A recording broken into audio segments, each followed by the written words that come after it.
दिन में तू ना हो वो दिन ही नहीं, जिस जीवन में तू ना वो जीवन नहीं। मत्ती 4 अध्याय का 3 और 4 वचन। तब परखने वाले ने पास आकर उससे कहा, यदि तू परमेश्वर का पुत्र है तो कह दे कि ये पत्थर रोटियां बन जाएं। उसने उत्तर दिया कि लिखा हुआ है कि मनुष्य केवल रोटी ही से नहीं परंतु हर एक वचन से जो परमेश्वर के मुख से निकलता है जीवित रहेगा। यहाँ पर शैतान यीशु मसीह का परीक्षा ले रहा है।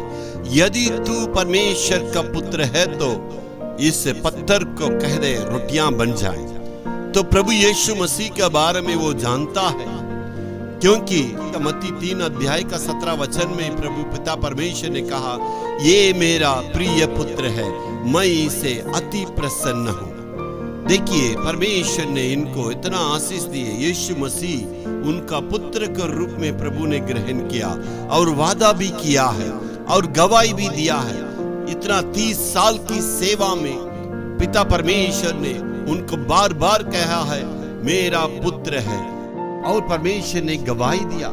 इसलिए शैतान उनको परीक्षा लेने के लिए चाहा। देखिए प्रभु यीशु मसीह सेवा आने के पहले, सेवा की शुरुआत करने के पहले ही पिता परमेश्वर की ओर से उनको गवाही मिला है, ये मेरा प्रिय पुत्र है। इसलिए हमारा जीवन में सेवा शुरू करने के पहले सारे सेवकों को परमेश्वर की ओर से इस प्रकार की और हमें प्राप्त करना, ये मेरा प्रिय पुत्र करके कहलाना।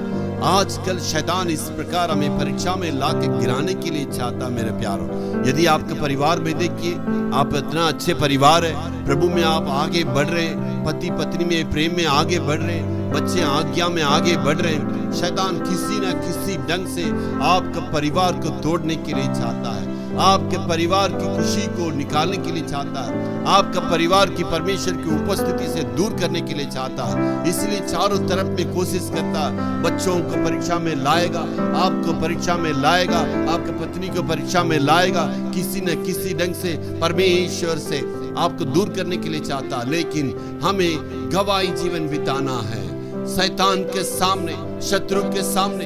हमें परमेश्वर के लिए गवाही जीवन बिता के, क्योंकि वचन में लिखा है गवाही की वचन के द्वारा शैतान पर जीत होती है। इसलिए मेरे प्यारों, आप और हम परमेश्वर के लिए गवाही जीवन बिता के और शैतान पर जीतेंगे। प्रभु हमें जरूर आशीष देगा। Hallelujah, hallelujah.